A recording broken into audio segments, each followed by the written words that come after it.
Good morning, everybody, and welcome back to episode 219 of Empty Betters. I'm your host, Harrison Scholes. I'm going to toss it across the screen to my co-host, Mr. Nick Manella. What's going on, my friend? Ye to the Haw boys. It is conference final time. Weird to think that this is the halfway point of the Stanley Cup playoffs because it feels like it just gets exponentially more quick towards the end. But yeah, we're through two rounds, two to go, and I'm fired up because these matchups are tasty. We're going to dive into it in a little bit. Feels like we've lived 10 lives in the last month with all the storyline speculation and all that stuff. But yeah, halfway through. Pretty weird Dude, to the think about. last like 3 weeks have not been real, right? Like we're all under the impression that that's just been a dream. I mean, I had a friend of mine text me the other day and she basically said like how much like hockey, if you had to put it into a number, do you think you've watched in the last calendar month? And my answer was yes. Infinity. Yeah, I, I, a th- lot. I I think a lady in my life would probably confirm that as well. But I'm now going to toss it across the screen to my other co-host up in Milwaukee, Mr. Mac Vogel. What's going on, my friend?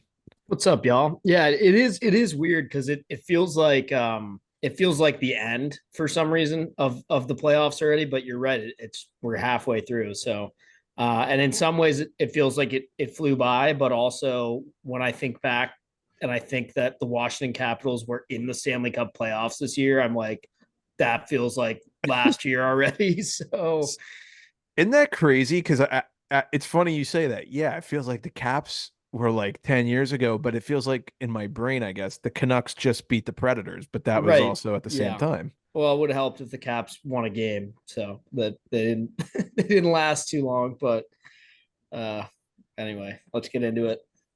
Yeah, we got our round three previews coming in the latter part of the episode. Gonna do a couple round two recaps, nothing too crazy, just catch up to speed. Mostly probably some game seven talk from Vancouver, a little bit of quick news, and then we'll get you all out of here. So let's dive right into it. Just one piece of news here off the top, and then we'll get into the round two wrap ups. Ryan McDonough, he is going back to Tampa Bay. A very rare mid playoff trade went down between the Predators and the Lightning. So, like I said, McDonough's going back to the Bolts, and then the Predators are going to get a seventh round pick and a second round pick. The Lightning also received the Oilers' fourth round pick. And as you all know, the 34-year-old McDonough won the Stanley Cup twice with Tampa Bay. He's got 2 seasons remaining on a 7-year, $47 million deal. So that's pretty cool for the Bolts, I guess. Also saw some clarification that this was like McDonough's asking. He just Yep. wanted the move, and it's not necessarily a precursor to any kind of big blockbuster cap clearing move that Nashville is going to make. So let's clarify what that means. So just so Toronto and Tampa are on the same page, Steven Stamkos is not going to the fucking Maple Oh Leafs. my Let's just kill god, that dude! now. Like this is Mitch not what that Marner's not means. No, he's not Marner's going not to the going to the Preds. Preds. Yeah. Yeah. No, not happening. The internet ran with that pretty quick. It's like, oh, that's the only logical explanation. And meanwhile, it is the most far-fetched, like half-cocked idea I've ever heard in my life. Now, I can't wait for that to come true in like 3 weeks and make me look like a moron, but not happening. I saw this on Instagram, so take it with a grain of salt. But someone asked McDonough, like, "Hey, have you talked to anyone in Tampa that you're like coming back?" And he must have said, like, "Yeah, like I just got off the phone with Stammer. He was just finishing up like a skate with Kucherov." I'm like, these fucking guys, like, they're 2 rounds removed and they're already back at it before June even starts. It's crazy. And meanwhile, the Bruins are on a plane to God knows where playing golf in the aisle and stuff That like was that. hilarious. Yeah, That yeah, was so awesome. they didn't seem too upset. That's all I'll say. And I But don't get why people are upset about that. They're like, they should be, right back on the ice getting ready for next year. I'm like, no, no, they shouldn't. Because if you had their money and their time, you'd be doing the exact same thing, dude. And if you just went through two playoff rounds and your body hurts and you're honestly, I think it's more a testament of how pissed off they probably are because they're like, fuck this. We're all getting on a plane, getting the fuck out of here, and going to the beach, probably somewhere. Who knows? Yeah, especially against the Panthers. That could be an aggravating series, especially with a lot of the stuff that went down. But that will segue perfectly into our first second round wrap up. Before we touch on that, just a message from Kane Footwear. Nick, I think you got a word. That is correct. This episode is brought to you by Kane Footwear, the ultimate choice for hockey players both on and off the ice. After a tough game, you know your feet deserve some TLC, and that's where Kane Footwear comes in. Their shoes are designed to provide the perfect balance of comfort and support, helping you recover faster and get back to the game you love. So whether you're hitting the rink or the outdoors, make sure you're wearing Kane Footwear. Hit the link in our bio today to get your perfect pair. Kane Footwear, the official recovery shoe of Empty Betters. Perfect for roller hockey season for those playing some summer outdoor puck. That's all I'll say. Gets the nice sweaty feet some air, and It does. you don't stink up your car. Like I do. So, Panthers Bruins, that series obviously a little outdated. We're recording this on May 21st. The Panthers take that series in 6 games. They won game 6 in Boston 2-1. Lundell and Forsling get on the board for the Cats, while Zaka gets his first career playoff goal, fun fact, on a nasty little breakaway for the Bruins in that game. Obviously, that game is 3 days old at this point. So I want to ask you guys just about the series in general. What was Boston missing in this series, in your opinion? For lack of like, I know this is going to sound like a cop out answer, but a little bit of everything, in my opinion. It was just Florida was a little bit better in every single area, maybe except for goaltending. I really don't think there's anything else Swayman could have done. I mean, maybe you look at the crisscross between him and Allmark going back to the first round, but I think for the most part, Swayman did his job. I would look at the rest of the team there. Yeah, I'm honestly not sure. I think center depth is probably like the biggest thing in this series. Like I know a lot of people were saying like Zaka and Coyle and some people were saying Pasternak didn't have as big of a series as they would have liked. But I think to me that kind of almost goes back to the center depth thing. Like you kind of need somebody driving the play with him for him. I wouldn't necessarily throw it all on him, especially he scored the overtime goal that got you to the second round anyway. So I think I'll let that slide. Yeah, I think to me, I'm not even sure they're here without Swayman. I think he did everything he needed to, but besides goaltending, yeah, there wasn't much else that I loved about their game. They never felt like they were really in this series. I never felt like they were like right there competing. Yeah, I think another thing that I noticed with them is it seemed like their depth scoring was really, really good in the first round against the Leafs, and then just for whatever reason kind of went away as soon as they got into the second round matchup against the Cats. And for a team like Florida, who, let's be real, Gustav Forsling scores the series clinching goal in that series, that's depth scoring. I'm sorry. Any way you slice it, you need guys up and down your lineup to score it. I think Boston just kind of ran out of people there. A nice little fadeaway shot too. But yeah, I mean, when I look at the Bruins as a whole, I think we said this going into the playoffs. Like they're kind of not that deep on offense, and it really came to fruition here. I'm looking at their game logs dating back to the Toronto series.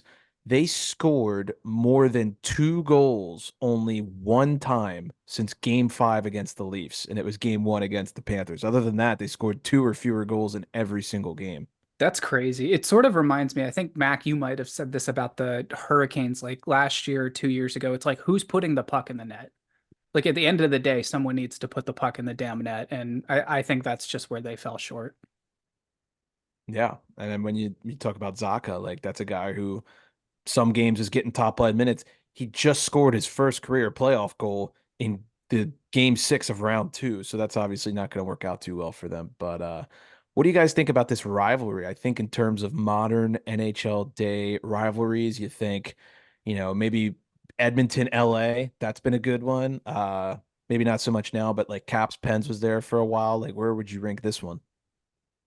It's spicy, that's for sure. I mean, these two teams not only have gone at it in the regular season, but now the postseason in deep series back to back. Obviously, you had the collapse from last year that Florida was able to come back from and go all the way to the Stanley Cup final. But I don't know, guys. The bad blood I saw in that series, I think if this one keeps up, we could be looking at another, sort of Colorado Detroit thing here. Maybe not to that scale, but if they play each other again in like the next 2 years or something, this could get very out of hand.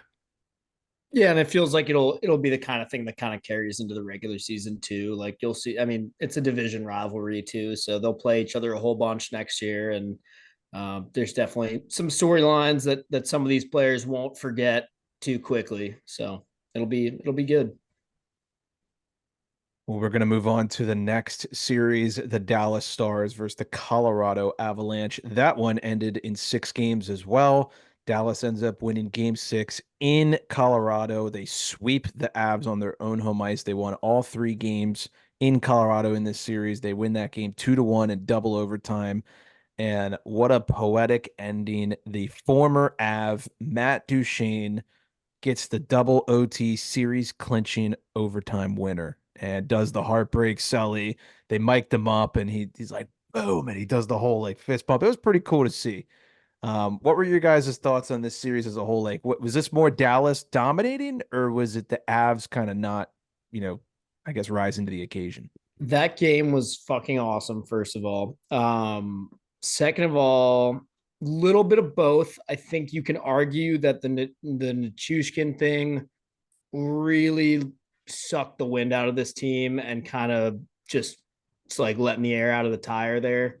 That being said, it's one guy. You still got McKinnon, you've got Rantanen, you've got your goalie, you've got a lot of really. There's a lot of There's as that important. defenseman who's pretty good Right. too. Yeah. Yeah. Picard. As important, I don't want to take anything away from how good Nichushkin was while he was like playing, but I don't think it's the worst piece they could have lost. And I like for them to basically for them to solely blame that, I don't buy that. I think you got to find a way to rally, and they didn't. Now let's go to the other side of the coin. To me, this series solidified to me that Dallas is the team that's going to the Cup final out of the West. We'll get to that in a little bit when we preview, but I mean, I was hesitant to pick Dallas in this matchup against Colorado, and they completely proved me wrong. Well, I guess proved me right. I mean, they're my cup pick, but they proved to me that they are that team and that they are as deep as they look on paper. I think this team is nasty. I think they're the real deal. Yeah, it was a big show me what you got series for Dallas, and they absolutely passed that test. They aced it. I mean, Colorado handled Winnipeg in the first round, like really handled them. And Dallas kind of handled Colorado. I know it was a little bit sketchy. They would get out to leads and then give up goals here and there, but I think for the most part, that defense was able to weather one of the most lethal power plays in the league, and they're going to need to do that again going forward. But Mac, I think you make a fantastic point. The Nichushkin thing, this is not a one man sport. One guy really should not affect your lineup all that much. I understand emotionally how that can mess with you in the locker room because obviously it's a person, it's a teammate, it's a brother, it's a human being, but yeah, I don't know if that's something that they can point to and say this is where it all went wrong for us. Uh, Dallas is loaded. I am shocked that they are not the Cup favorites at this exact moment in time as we're recording this. Vegas has Florida as the odds-on Cup favorite, Dallas being second, Oilers third, Rangers last. That one makes no sense to me, but they must know something I don't. The Stars, they only allowed 1 goal in all 3 games in Colorado. Game 3 they win 4-1. Game 4 they win 5-1. Game 6 they win 2-1. Like the Avalanche dominated at They home. were pretty much the best home team in the Yeah, league all year long. Yep. I yeah. mean, that's crazy. I would not have had that on my bingo card in a million years. So Ottinger, shout out to him. The whole defense, shout out to them. And their forwards are buying in defensively too. Like that team's loaded. They're gonna Edmonton's got their hands full. That's for Has sure. Ottinger, this is a random spur of the moment thought, has he been pulled in any game yet this postseason? I don't believe so. Because I'm trying to think. It feels like every team has had to at least show face with the backup briefly, or the backup has gotten a game. This might be the only one. Well, no, Jonathan Quick hasn't, right? No, he hasn't. I don't think. So I Ottinger and Igor might be the only two. I was there one game in round one? I can't remember to Actually, be honest. Bob might be as well. I don't know that we've seen Stolars. Yeah, I'm looking at the round one Maybe there's more than scores. I thought. I think you I'm might be right. I'm looking at the round one scores against Vegas. None of the scores would indicate he got booed. I can't remember, but yeah. Not Uh, important. Anyway, no, it's a good thought though. But Dallas, yeah, they handled them, Nick. Like that's a great word to say. They passed the test with ease. Sucks for me. Avs were my cup pick. You guys both have Dallas, so you guys win that one. I think I only have one Final Four team left, which is not good. Oh, And the brackets are an absolute bloodbath right now, boys. It is not pretty. mine's very pretty. yeah, I was Where gonna say where are you sitting in the I grand actually scheme of haven't things? looked, but I think the only thing I have wrong about the Final Four is I think I had Carolina instead of the Rangers. the Rangers are the only team I have left. So But I that's when you had know. I had I'm pretty sure I had those other three. Nick, who was your cup final matchup? Oh God, you're gonna love this. It was the Dallas Stars against the Tampa Bay Lightning. Oh, right. I remember that one now. Mine is Stars over Cats, so I could You're still do still it. in it, man. You're the odds would indicate you're very in it, so we'll Right. see.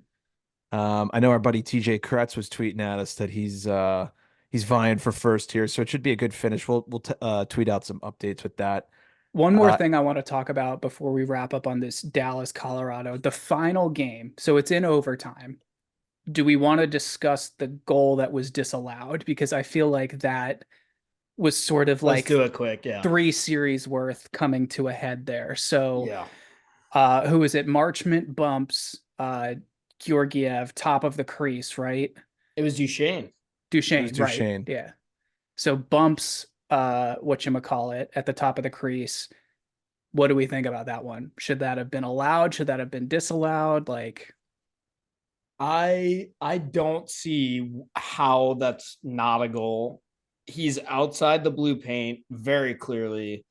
And if you look at it, to me, if anything, it's almost like he McCarr, pushed him in. he kind of jumped. McCarr kind of jumped and like knocked Duchesne backward into Georgiev. But either way, it wasn't like an unprovoked, like on Duchesne's part. It wasn't unprovoked, just him like bumping into the goalie. He was totally like pushed there by McCarr, and he's not in the blue paint. So yeah, I do not understand that one. And that, God, I don't even want to know what would have happened to Twitter and everything else if Colorado had found a way to get that next goal after that.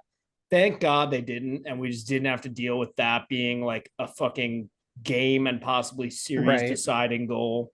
And like we said before, just poetic justice that Duchesne is the one to get the goal in the next OT. I'm in total agreement. That is a good hockey goal in my opinion. If we're gonna start calling goalie interference outside the crease, then get rid of the crease, man. Like if that's how it's gonna be, then that's how it's Yeah, gonna be. good But at the point. end of the day, he left his crease and his defenseman pushed him in.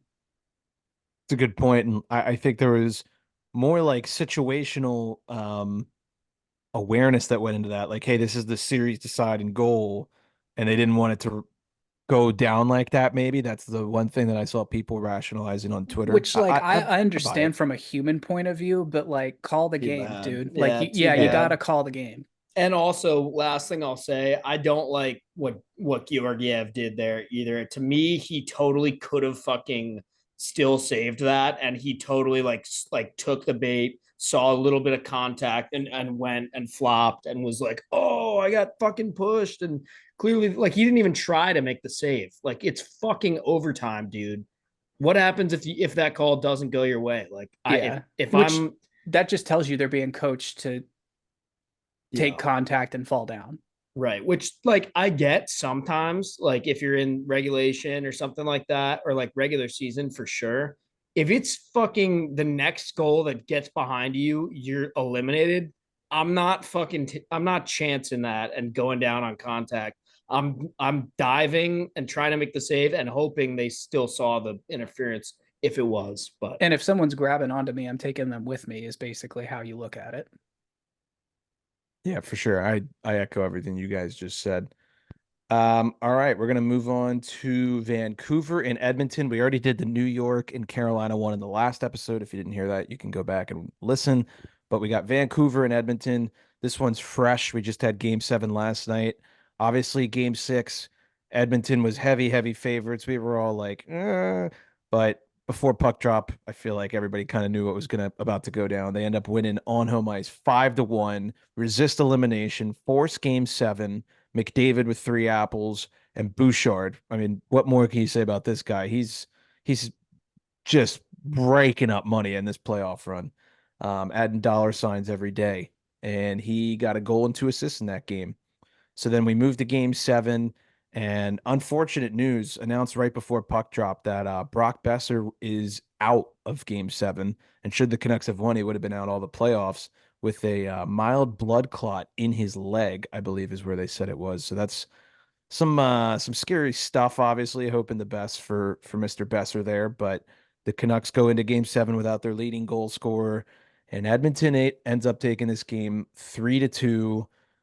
I don't want to say too much off the bat because I want to hand it off to you guys, but all I'll say is that was a very, very, very poor performance by the Vancouver Canucks, especially the first two periods. Yeah, is exactly the narrative I think that was written in this game seven.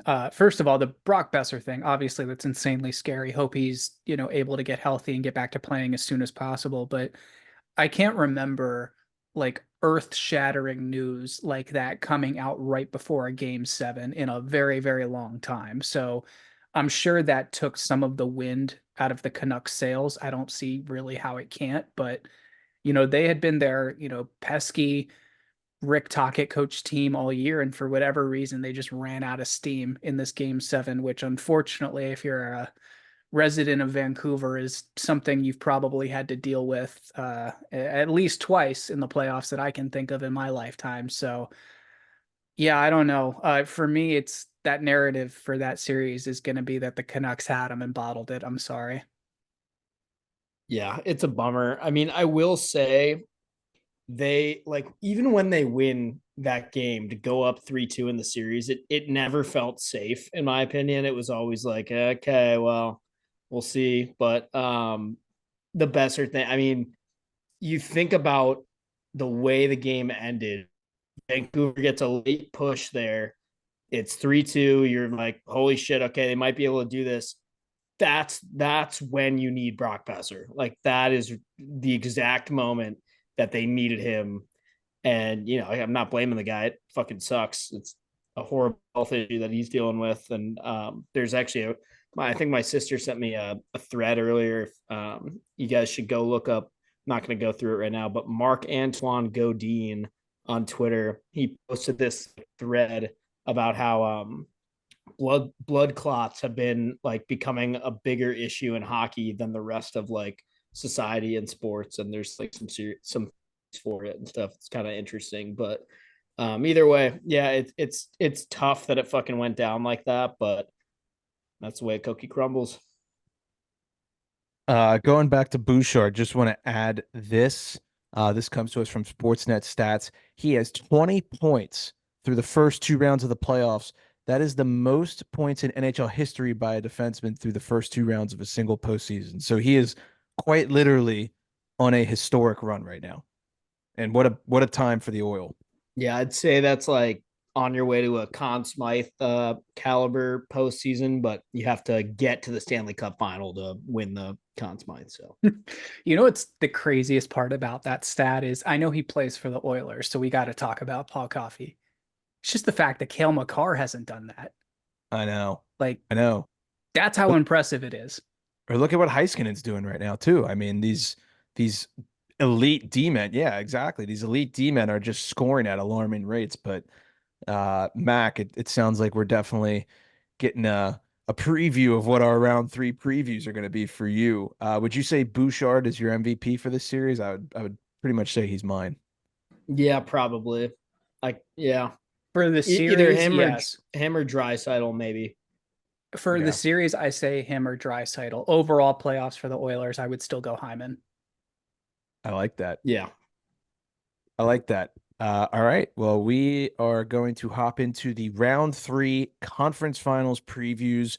But before we do, this Eastern Conference round three preview is brought to you by Prop Tracker. It is your one-stop shop for all outlier bets for any sport. You can find data for all sorts of different props, ranging from receptions, rebounds, shots on goal, you name it, they track it. You can actually get the app to send you notifications to your home screen of when your bet hits. There's all sorts of different features in the app that you can do to organize data in a way that you can use it to make your best bet possible. I used it for game seven with a couple props for Oilers Canucks. It's a great app. Go download it. You can get a free month on us using the link in our bio. I believe after that, it's $11 a month, if I'm not mistaken. So go download Prop Tracker now. I'll be using that for MLB in the summer once NHL winds down. That'll be a nice little Orioles prop machine for me. Should be fun. All right. We've got the Eastern Conference Finals, the Florida Panthers versus the New York Rangers. The Florida Panthers are coming in at favorites at minus 140, and we have the New York Rangers coming in as slight underdogs at plus 120. The New York Rangers do have home ice in this series. That's worth noting. Game one will be Wednesday. Today, the day you're listening to this at 8 p.m. Eastern. Definitely going to challenge my bedtime. Regular season, the Panthers win the season series 2-1. That one win for the Rangers, I believe, was in a shootout, if my memory is serving me correctly. Both teams won their division in the regular season. So that's a fun little fact. This is probably the best Eastern Conference Finals matchup you could have predicted. Let's dive into the goaltending here real quick. So we've got the battle of the two Ruskies. We've got Bobrovsky and Shesterkin. Both have been dialed this postseason. We've got Bob with an 8-3 record, 2.37 GAA and a 902 save percentage.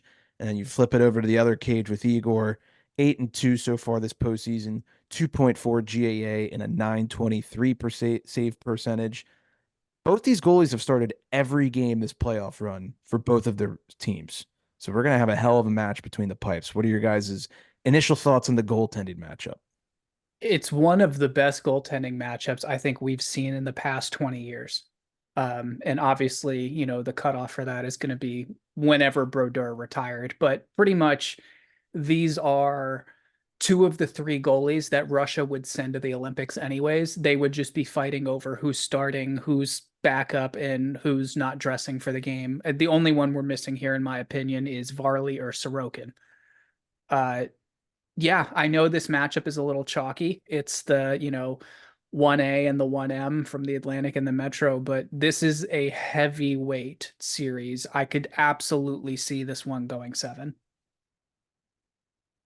Yeah, this should be a great matchup. Real quick, I have no fucking clue how the Rangers come to this as underdogs. They won the President's Trophy. They've lost 2 games this whole postseason. The goalie has better stats, arguably. Make that make sense. I don't understand it. I don't get how the Oilers are ahead of them in the Also in the don't understand how odds. the Rangers are the least likely to win the cup. That makes absolutely Right. no fucking sense. But I'm not going to try and understand Vegas. So, next order of business here. The goaltending, as you said, great matchup. When you see something so even like this, at least my impulse is to try and say, okay, well, who has the better D core, and that might be like where the table tilts. You look at the 6 guys on either side. It's pretty fucking even. Like I don't really know who to give the edge to in D or in goal. It's pretty lights out in both departments for both teams. I think what the most interesting part of this series is the depth. Like both of these teams, like you just said, are so deep that I honestly don't know who the X factor is going to be here. There's obviously so many storylines about this team with, the myriad of former players that have played for either club. The coaches have both, they have their own little history too, The which is coaching matchup fucking rocks it's too. very interesting if you don't know. So the history here is both of these guys coached the Hurricanes.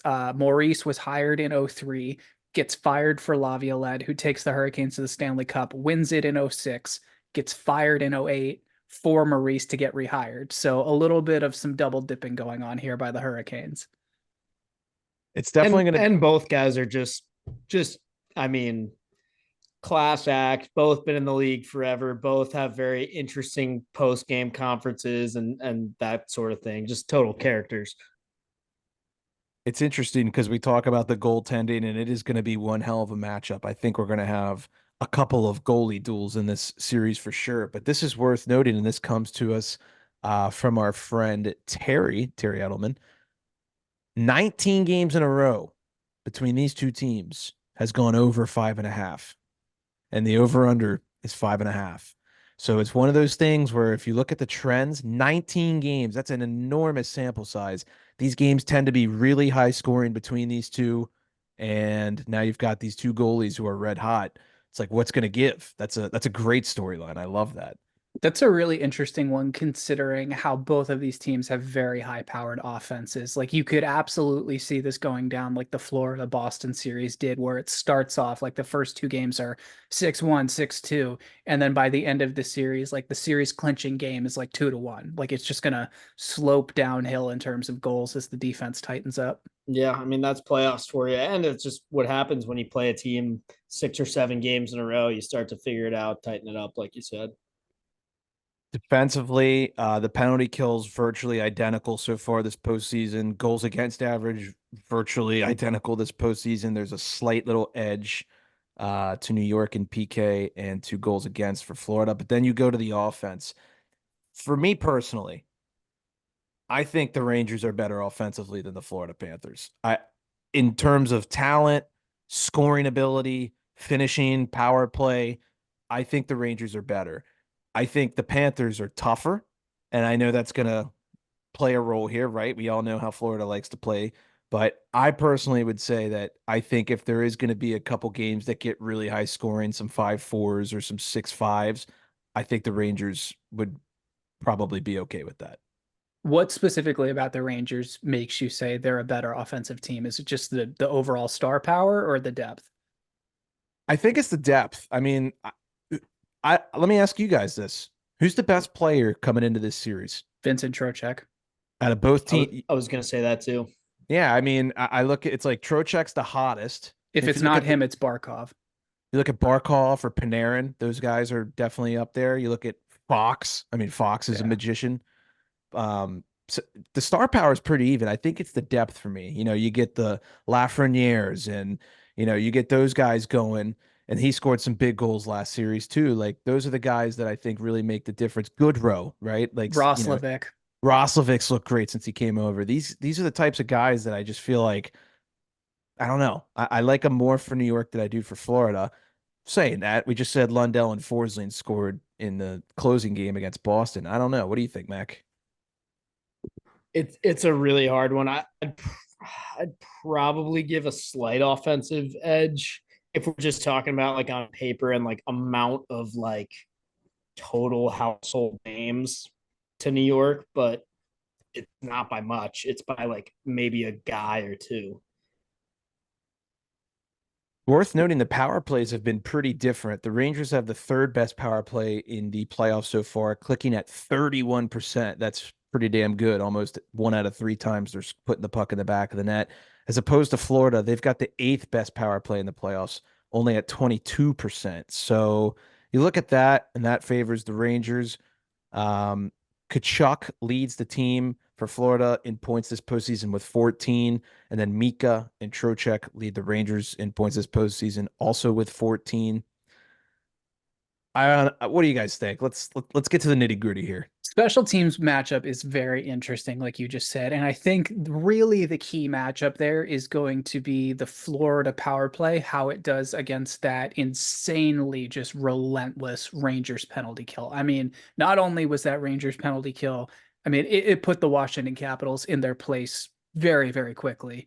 and you saw that with the amount of shorthanded goals that were scored in that series, but it also kind of did the same thing to Carolina in all of those games except for maybe one. So Florida is absolutely going to have to dial in their power play if they want to take another advantage into this series.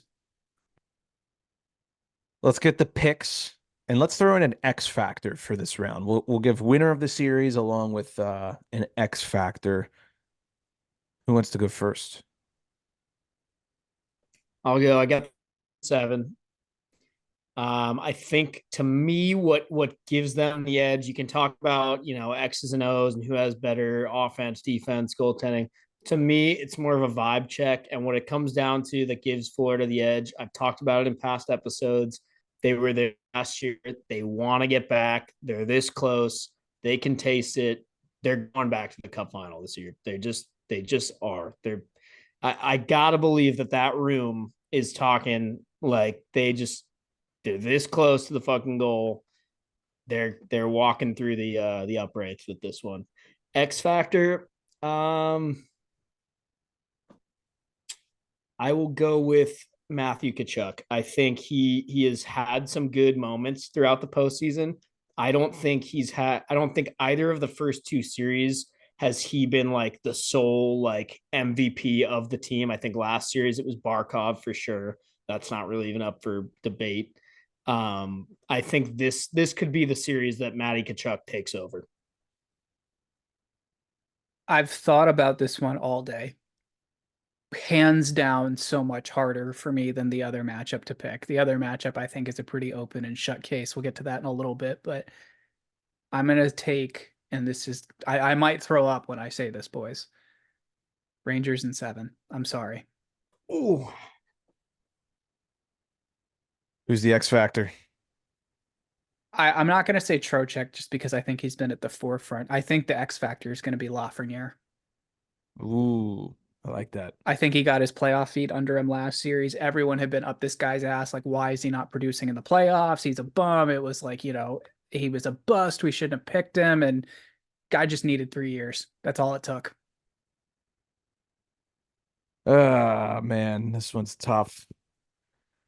I picked the New York Rangers to go to the Stanley Cup final in my bracket, so I am going to stand by that. I do believe the Rangers are going to get it done. They have a team of destiny kind of feel.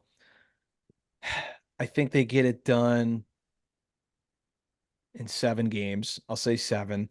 There's one thing that hasn't occurred to me because I'm not a New Yorker and I don't watch Rangers games all the time, but my good friend of the program, Mark Cordoraro, texted me this morning, and I hate to admit this, but he's probably right.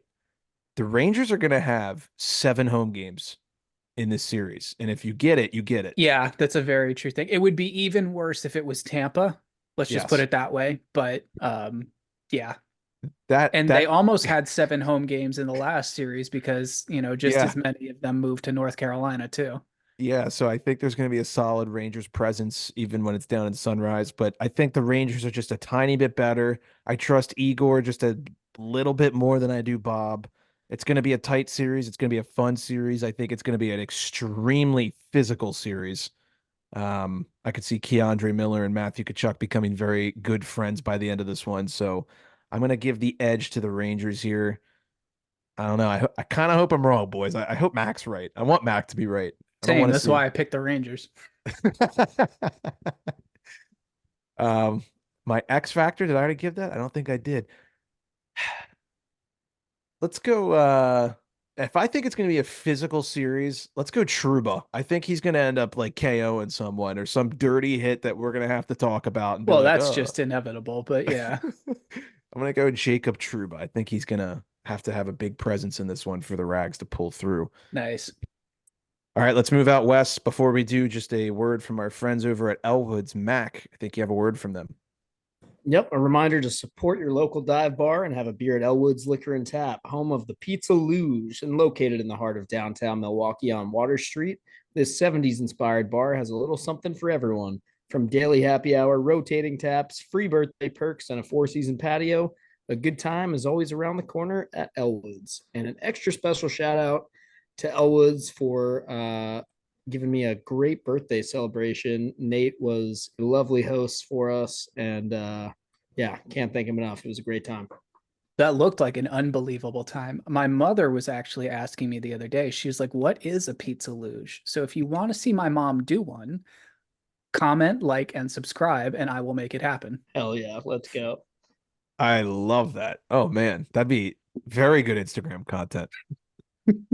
Who's filming you? Oh God, I don't even know.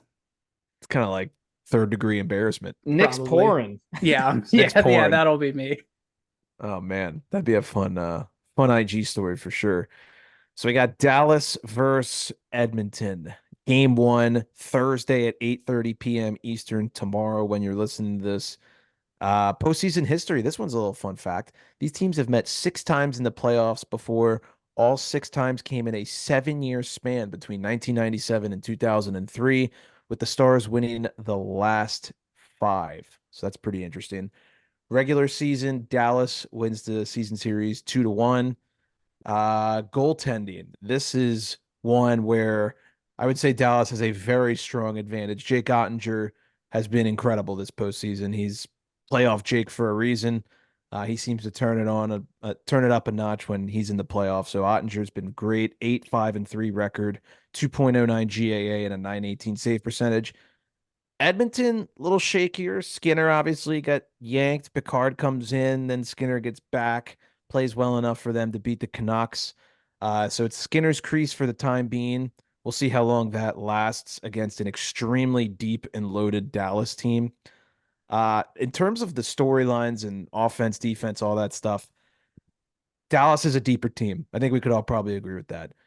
But the big five on Edmonton, you're going to give their big five an advantage over Dallas's big five, right? You got McDavid, Leon, Bouchard, Hyman, Nuge, all these guys. They're loaded and talented. There's no doubt about it. So this is the series where you're probably going to find out like how much do star players really like pull you into the cup final versus a depth loaded team. I want to ask you guys, what are you most looking forward to about this one? I think this is just going to be a fantastic matchup. It's two teams that are so different in so many ways. Like you just said, Edmonton is so top heavy, whereas Dallas is goal scoring by committee. You know, Robertson was their highest point scorer this year, and I think he got like 80 points or something, which on the Oilers you just get for participating at this point, anyways. But, you know, this is absolutely going to come down to goaltending at some point in this series. And I think that if you're just Dallas, you've already proven, whether it's, Ottinger proving it to the team or proving it to the fans or proving it to himself, this guy has gone through. You just beat the defending Stanley Cup champions in round one. You beat probably the second most prolific offense in the NHL in round two in the Colorado Avalanche. And now you're probably going up against the two most talented offensive players on the planet right now in McDavid and Draisaitl. So as long as they can just neutralize two guys, I think they've got them. For me personally, tell me if you guys think otherwise. I haven't really felt like McDavid. He's leading the playoffs in scoring, so I'm not saying he's playing bad, but I haven't really felt like McDavid has completely, utterly taken over like the playoffs so far That's in the years key is past. he hasn't taken over a game yet. I know he had that one game where he had like 4 points, but for him, that's a Tuesday afternoon. So I don't know, like Mac, do you think Dallas can hold McDavid down here? I mean, Listen, I think if you want my honest opinion here, I've alluded to it earlier in the episode. To me, the Stars Cup tape started rolling after they lost the first two games at home to Vegas and then stormed back and won that series. I'm having a pretty hard time right now picking against this team. I mean, in this series, but also overall, I really feel like after what I saw against Colorado with what this team did, it feels to me like this could be your Cup champ team. I don't think they're gonna have too much of a problem with Edmonton. I think it'll go a little bit longer than it maybe should, simply because of that offensive firepower in Edmonton and the power play. I think there'll be some penalties, there'll be some power plays, they'll steal a couple games, something like that. But to me, Dallas is far and away the better team. You said we'll see what happens when you match depth with just like some superstars. I think I know what happens. You know what else is interesting is do you know anyone else that's won the Stanley Cup after losing the first two games of the playoffs? Sure do. At home. I wonder how many times that's happened. It's a good question. Yeah, it is. Yeah, so that's really the telltale sign here. I mean, the Oilers, for what we've said, they lack in depth compared to Dallas. This is probably the deepest team they've had in the McDavid era. You get Holloway, CC scoring in game 7, Bouchard emerging as this like superstar. Fogel's look good at certain points, in my opinion. So all these guys for Edmonton, they're coming up, right? And It Connor it Brown. is it is like the deepest team they've had in a while, but the problem is you look at their bottom six and you look at Dallas's bottom six, and it's just not even fucking close. Like I agree with that. CC and Holloway are the only guys outside the big five to have more than one goal in the postseason. That is alarming Wow. compared to Dallas. That's a real stat. Yeah. Holy shit. Like Stars and you stars and know, four. Oilers brought in Adam Henrique. Adam Henrique is not going to be scoring you like, 2 goals a game in the postseason, but like, come on, do He's been something. he's been dinged up a little bit, but Yeah. yeah, I get what you're saying. Oh man. I feel I'm kind of scared to ask this question because I feel like all of us are going in the same direction, which is never a good thing. But what are you guys thinking about this series in terms of making a pick? I don't think it'll be as open and shut as we're pointing it out to be right now. Obviously, Edmonton's gotten here for a reason. They were able to battle back against Vancouver for a reason. Skinner rebounded clearly after those games he got pulled for Pickard. So I think the big question mark there is how he turns it around. If he struggles in one of the first two games and they go back to Pickard, in my opinion, it's over. Just give it to the Stars right then and there. But I'm going to go Stars in 6. I was almost going to go Stars in 5, but for reasons I mentioned earlier, I'm going Stars in 6. I think Edmonton will steal a couple games. My X factor is Tyler Seguin. Before I make my pick, I forgot to read the odds for the series, and this one will surprise you guys.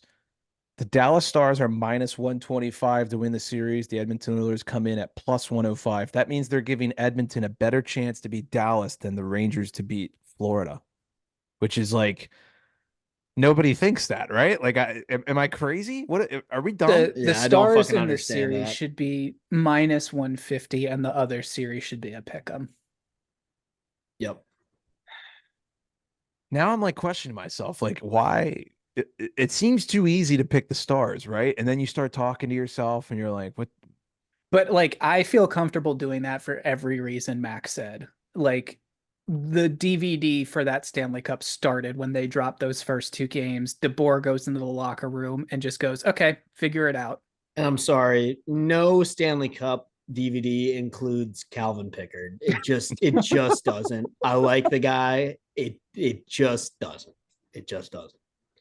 Nick, who's your X factor? Maybe I forgot. I'm actually going to say Skinner. I think like Ooh. Edmonton's hopes for this series depend on how Stuart Skinner plays. If he goes into game 1 and is somehow able to steal that game for them, that's like winning 2 games right there. Yeah. Dallas in 6. I want to take Edmonton, actually. I feel like it would be cooler to have McDavid in the Cup Finals. I know that's kind of a lame take, but but Dallas is a better team. They've earned it. They've been there in 2020. They need to get back. They deserve a cup in this era that they're in. For X Factor, um, hmm, I'm gonna go with Stankoven. I It's a good think one. Johnston's been all over the place. Ben's been playing really well. Everybody knows about those two. Stankoven went on a little bit of a drought with goal scoring, and then he finally tickled Twine. If he can get hot here, I think this one could maybe even end in 5. Yeah, the Stars are like this weird blend of like old guys. It's like a beer league team. You've got guys in like they're like that are like 20 and 19 playing with guys that are like 40 and 45. It's so funny. It is. That's such a good way to put it. I believe I saw that the Stars have 4 players with over 1,000 career games. I think it's Suter, Ben, Pavelski, Pavelski. and is it Duchesne? And then I can't remember if Sagan has 1,000. If he does, then that's 5. Do we want to talk about old guys in the Stanley Cup or in the conference finals that deserve a Stanley Cup? Oh yeah, we can do that. Pavelski. Well, every guy just named is probably one of them. Pavelski and Suter would be the big ones from the Stars. OEL for the Panthers. I feel like people forget about that one. Okposo for the Panthers. It's a good one too. He would be up there. Does New York have any? I don't even know. Does Blake Wheeler count? He's healthy now. Guess. I'd say outside looking in, but yeah. Does Edmonton have one? Evander Kane. Adam Henrique. Cody Cece. I just say Evander Kane. Yeah. I was anticipating a laugh. Adam Henrique, yeah, for the Oilers, probably. I would agree with that. All right, so we're all on the Stars. We gave out our X factors. So congratulations to the Edmonton Oilers on going to the Stanley Cup final. Actually, though, Last question before we wrap up here. What is your ideal cup matchup? Like, which two teams do you think would be the most entertaining to see go head to head? Stars, Cats. Really? Well, that would be my preference in terms of like I like both of those teams. If I'm being really honest with myself, I think Rangers Stars could be pretty gnarly. I think Ranger Stars would be cool. It would be great. I just don't want the No, Rangers to get I that don't want far. either. Yeah. I think in terms of getting me to sit down and be really dialed in, I think Rangers Oilers for me would probably be the big one. Don't really want either of those teams to win it, but that's probably why I would watch it more. If You that want even to makes sense. watch them fight for it. You don't want to watch them win it. I know nobody's rooting for Edmonton because that travel from east to west would be brutal, especially if it's the Panthers. Oh So, my God. I don't like it was that or Vancouver for who can go the farthest in one playoff series. You know the but- NHL is like, please Dallas and New York, like Yeah. that's just and Yeah. the fact that they might get Edmonton and Florida, they're like yeah. scooping their eyeballs out of their eye sockets right now. Yeah. They're like, oh my God, our precious views, all three of them. All right. That wraps up our round 3 previews. So yeah. Good epi, boys. Any final notes before we wrap up here? Conn Smythe pick right now. Go. Chris Kreider. Plus 7,000 if you're interested. I just took it yesterday. Jake Ottinger. Miro Heiskanen. Ooh. Love that. Cool. That was a good question. I like that. All right. Any final notes? I'm Be good. out of here. Mac, you good? All right. We appreciate everybody for listening. Thank you for the love and support as always. Enjoy the first couple games of the conference finals, and we'll be back with you next week. Without further ado. Class dismissed.